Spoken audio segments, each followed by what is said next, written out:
Alright, so I am back and I am about to make some semi-fried cabbage. Not fully fried cabbage, but because I like to make fried cabbage all the time, but today I went a little bit healthy, but I still want the flavor.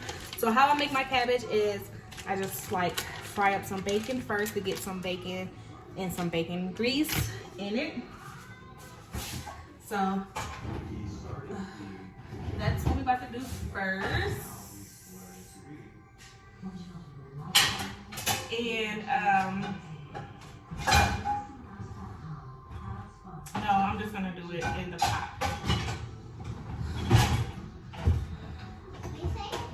I'm gonna talk into the Facebook, YouTube maybe. It's okay. So I'm just gonna do it in this pot because this is the pot I'm gonna cook it. And usually I fry my bacon in like a big skillet and then put the cabbage in the skillet. But today we're just gonna do it in this type of pot. So while I cook cabbage, we're just gonna have a little chit chat. We're just gonna conversate about a couple of things, okay? So the first thing that I wanted to discuss, of course, these topics has been all over the news, social media, everything, and it really hits home to me because for different reasons. So the first thing is the formula shortage. Like, what the hell? Like, I can only imagine. I feel sorry for everyone that has babies right now because raising kids in this world is, crazy enough. And I really do feel sad for those people that are having to deal with that challenge or to deal with going to store after store just to find formula to feed your baby. Something that was just always, we took for granted because it was always there, but that's the way of life. We have to feed our kids, and I just can't believe that's the times we are in right now. And then what really made me want to talk about this topic is because on Facebook the other day, as soon as I woke up, I'm scrolling, and it was just so many people,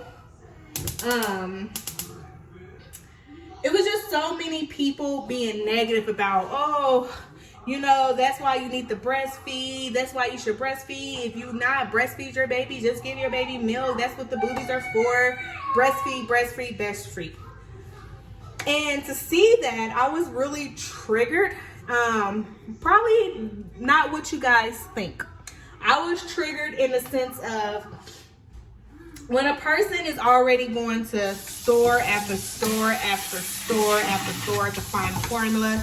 They're already feeding their baby formula. Excuse me. And they're going everywhere to find formula. And the only thing you can come up with is to tell them to breastfeed. Don't you think a lot of people, if they could breastfeed, they would? So I just feel like that's like an insult to injury already. Like, the person is already down, and while they're down, you're just like, let me kick you more. Let me kick you more while you're down. This mother is already struggling to find formula because for whatever reason, she's feeding her baby formula. It's a reason. And while she's going through that, you're going to tell her to breastfeed, where you don't even know what her struggles are, what struggles she had, what she's going through. And this is coming from a person that did breastfeed their baby. I breastfed my baby for 3.5 years. My baby is 4.5. She just weaned off the boobies last year before she turned 4. She just weaned off the boobies. And I tell everybody this. Breastfeeding was the hardest freaking thing I ever done in my life.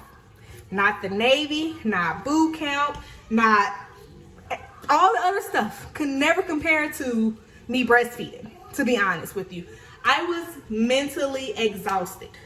Like, literally mentally exhausted. Like, I already have anxiety. I already deal with seasonal depression and all types of things. And breastfeeding just threw me over the edge. It literally did. And we got through it. I'm not going to lie. We got through it. But were times, I said this on my Facebook, there were times at certain nights, me and my baby cried together. 2 o'clock in the morning, we both screaming. because I'm frustrated. Not because she's not getting enough milk, but because she always wanted milk. She was on these boobies 24/7, even at 3. It was like she wanted to sleep with the boobies in her mouth. And it became to a point where boobies were her comfort. And I wanted to comfort her, but there were days where I just did not want to be touched. I did not want to be touched. And so we literally cried. Like, I was feeling mentally exhausted. She's mad because I don't want her on me. I just didn't want, I would cry to say, please, I do not want her to want boobies anymore. And not that, I don't want anybody to get the wrong idea. Breastfeeding also had the beauty in it. It also had a lot of positive. It also had a lot of good things that came out of it. But it just triggered me for people to say, tell people to breastfeed when they're already struggling to feed their baby. That is not how you tear a mother down, by telling her that. Because as a person that breastfed, I can say it was not easy. And I am one of the moms that were able to produce a lot of milk. But there are people that cannot produce milk at all. Or if they do, they cannot produce enough. And just to think about all of the mental struggle, I always say fed is best because you never know what a mother is going through. It's a struggle. And me, I remember the first 3-4 months, my baby was on my titty literally 20 hours out the day. 20 hours out of 24 hours, my child was on my boobies.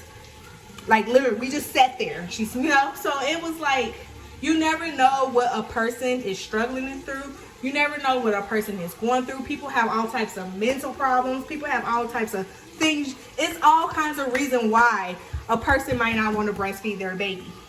But that's none of your business. And when they're trying to find milk to feed their baby, and you're going to tell them to put a boobie in their mouth like it's that easy? If it was that easy, don't you think they would be doing that already? So I was really triggered by that. And like I said, I was triggered as a person that did breastfeed their baby because I know the struggles. Like I said, there was plenty of nights me and my baby cried. Literally. Like, only thing that saved me was I was on meds. I was on anxiety meds and depression meds. So it kind of calmed me down. But at the beginning, I was like going crazy. I was literally going crazy. And then that's probably why she's probably going to always be the only child. Because I told myself that if I ever had another child, I don't think I can do it again. I don't think I can breastfeed again. And I would feel bad that I was able to get through that with my first child and I have a second child and I don't want to do it. I would feel bad. Like, it's a lot of mom guilt. And it's like mom struggles with so much things. And even if it's not Mother's Day, I said this, even not on a Mother's Day, I salute all mothers. I salute all parents, especially mothers. Like, it don't have to be a Mother's Day for me to appreciate you guys, because even when the journeys get rough, we're gonna find a way. We're gonna make it happen. So I just wanted to talk about that because that was very triggering for me. And then I don't like to bring politics into my my domain or whatever, but while we're having a formula shortage, the only thing that is on people's minds is this Roe versus Wade. They trying to turn over Roe versus Wade, but they can't even feed the babies. They can't even give us enough milk to feed our babies, but they want to tell us what to do with our body. Mind blowing. But anyways, I'm going to leave that there because I don't need to talk about that no more. I'm just going to leave that there. And then the next topic is this school shooting. And this school shooting, it like, I mean, it really triggered me. And it triggered me in a way, like, I have been sharing on my YouTube channel since the beginning how I struggle with bad anxiety, how I struggle with seasonal depression. I share that all the time. So to hear about these kids losing their life, it like, I literally cried for like 3 days. I didn't even know these kids, but I was sick to my stomach for 3 days. And the reason being is because my daughter is 4. Right now she goes to a private school. Right now she goes to a private preschool that has 3-year-olds, so whatever. But I was like, I want her to get the big girl experience. So I was thinking about sending her to a regular elementary for pre-K and kindergarten. And I had literally just signed her up. We just moved to New Mexico, right? I just signed her up for this elementary that's around the corner from my house that has pre-K through 5th grade. I just signed her up for this literally the week before.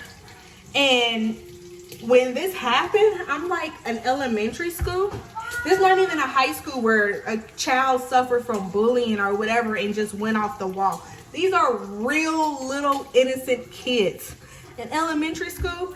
So just knowing that I literally just signed my child up to attend elementary school this August, and that I literally, like, the way my anxiety is set up, I never try to, I know the world is always going to happen. Life is always going to happen. So I never try to keep my child away from the world completely. I want her to go out and figure out and how to make great decisions. And that's why I never really wanted to homeschool her, because I want her to be away from mom and be able to make decisions without mom. I know a lot of people that when I first went to college, they didn't know how to do anything. They didn't have no common sense, no street sense, nothing, because they were sheltered so bad. One of my bestest friends was sheltered. She couldn't do anything. When she went to college, her legs was like this. And we joke about it. It ain't like it's a secret. She will tell you, so I'm not talking about her. But it was because she was so sheltered. I wasn't sheltered like that. And of course, I did things that I wasn't supposed to do. But when I went to college, no one can control me. No one can convince me. No one can peer pressure me, because I already been there, done that in high school. I already been there, done that whenever. So I wasn't like new to the world when I went to college away from my family. I went in a whole nother state. It was a lot of kids that were from a whole nother state, and they didn't know how to act. They either didn't know how to wash their clothes. A boy can just say hi and they were ready to take their panties off because the little boy said hi. You know, it was just like, they didn't know how to make decisions. Make sure my bacon's not burning. They didn't know how to make decisions, because mom has always made that decision. Dad has always been there. They were so sheltered. So I never wanted to shelter my kids. That's why I tried to just let her be her own individual self at a young age. But I have anxiety really bad. And when I had my child, it really triggered my anxiety. So I really had to control it. I really had to get on meds because I was really losing my mind. So I was like, I really need to get on meds because I love my child. And it's a lot of things that happen for me to get there. Like me, if you guys watch my Christmas rap with me, I talked about this a little bit. But as a kid, I was sexually assaulted. I was sexually assaulted as a kid. So growing up, I always kind of like had a little bit of anxiety because of that. And then when I became an adulthood, I had more anxiety because I didn't know how to deal with people, because I always thought people were going to hurt me because of that incident as a kid. And then I had a child that I lost at birth. 41 weeks. I carried my child for 41 weeks. When I went into labor, my baby died 6 minutes after he was born. So when we get to my daughter, I'm pregnant with her. I couldn't even enjoy my pregnancy because my fear was that she was going to die. You know, people always say, oh, after the first trimester, everything is going to be great, blah, blah, blah. No. My anxiety just got worse and worse as the months got on. Carrying a child for 9 months, 40 weeks, whatever you want to say, and to always think that your baby's about to die, your baby's about to die, that's how bad my anxiety was. So then when I had her, my anxiety's still there. Now I'm thinking everyone wants to harm my child. So I've been having to let go and deal with that.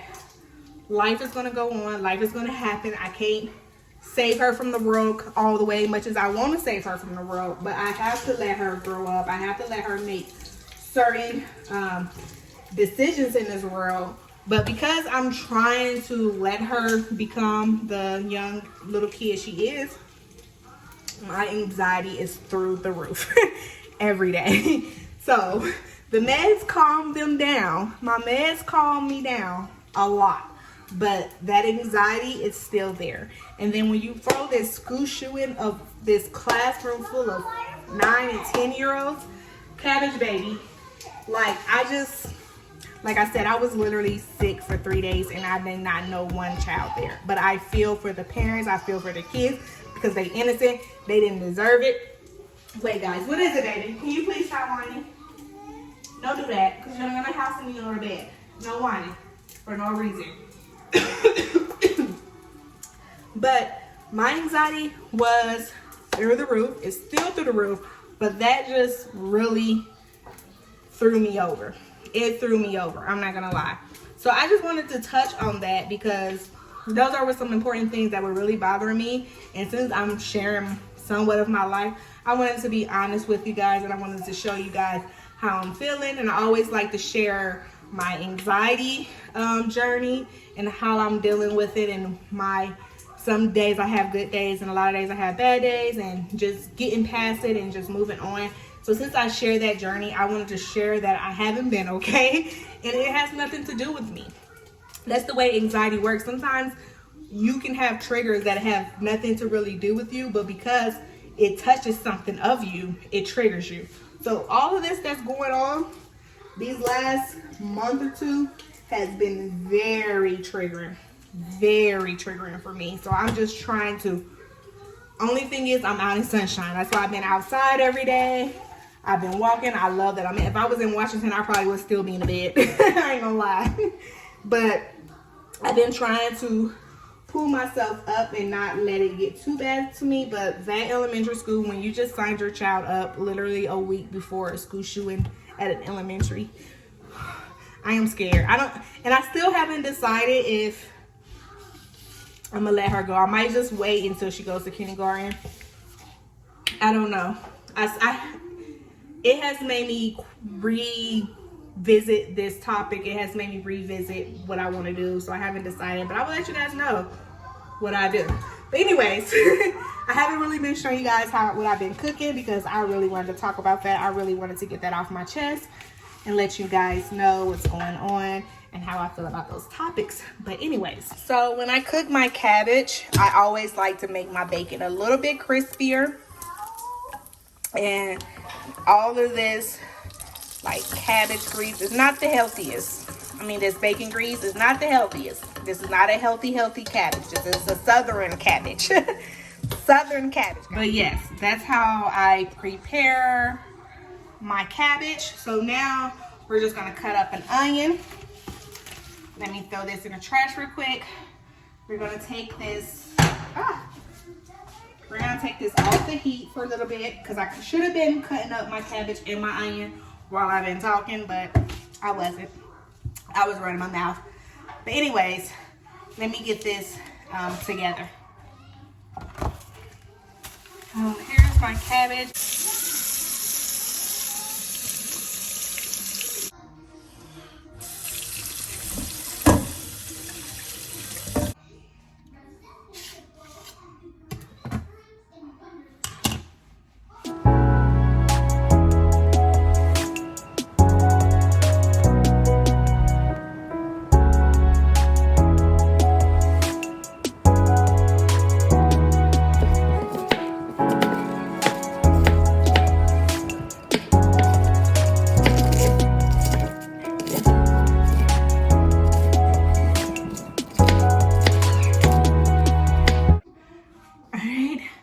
So I only got a half a cabbage in there right now.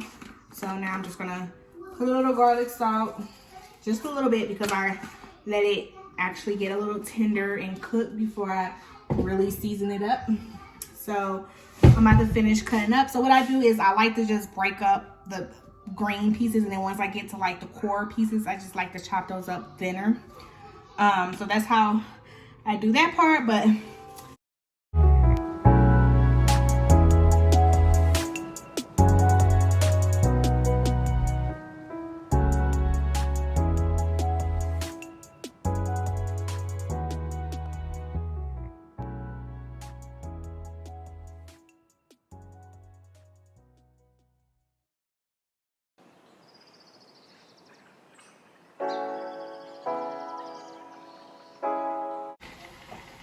so while that is It's cooking down some. I'm gonna rinse some potatoes because we're making cabbage and onions and potatoes.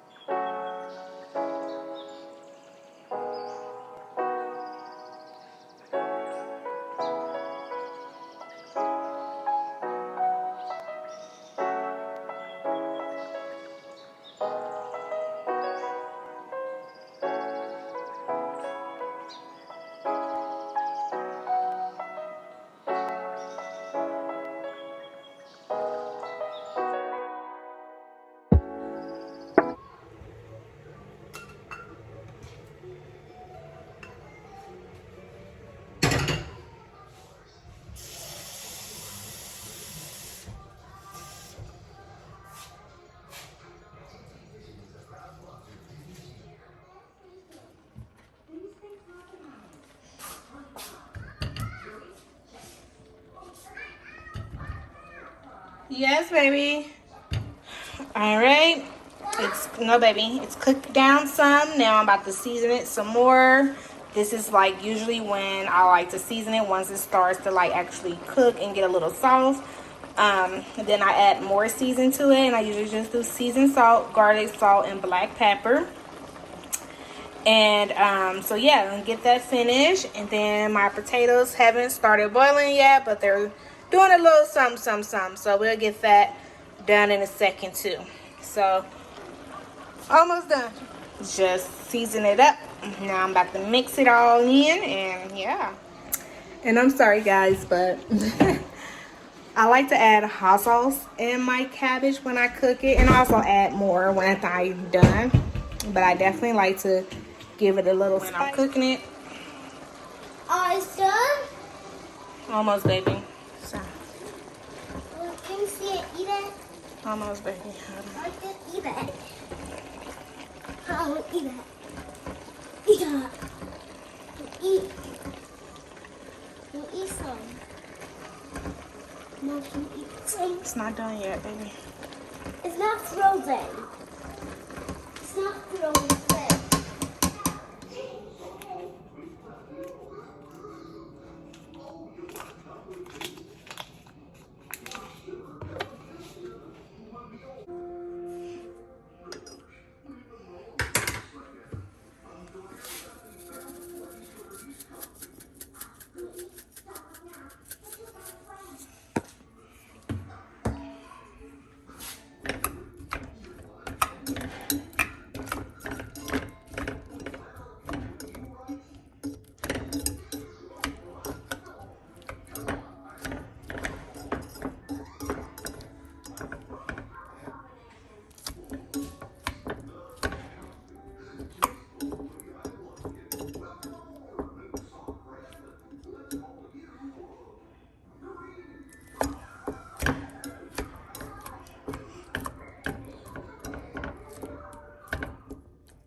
All right, cabbage is done. Potatoes are almost done. I just put butter, garlic, smashed them up. Now I'm about to put the milk in there so I can make the mashed potatoes.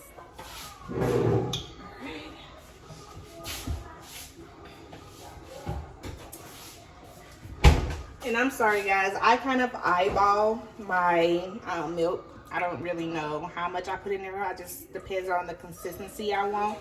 So I just pour in what I think is okay. So this is what I got now.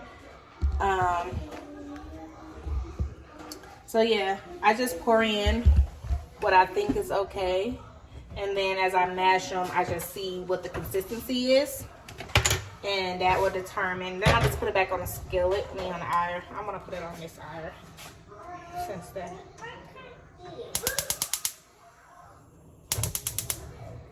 Almost done, baby. So the butter is melting. I put the milk in there, and I just see what the consistency is first. And no, baby, that's the other onion. It's okay. Put it back in there. I'm almost done. I'm almost done, baby. And just want to see the consistency. And we might have to add more. But I don't really like my mashed potatoes like super mushy or mashy. I kind of like them a little chunkier. So we'll see. Sometimes I do super mash and sometimes I do them a little chunky. Just depends on how I'm feeling. But while I'm smashing them up more with the milk in here, I have it on the eye. And we're just gonna just speed it up some.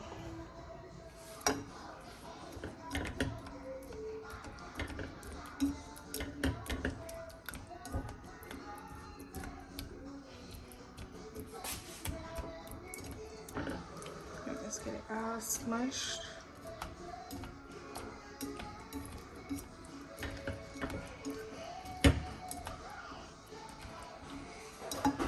All right, I just wanted to show you guys the consistency that I like for my potatoes to be. So this is kind of like the consistency I like.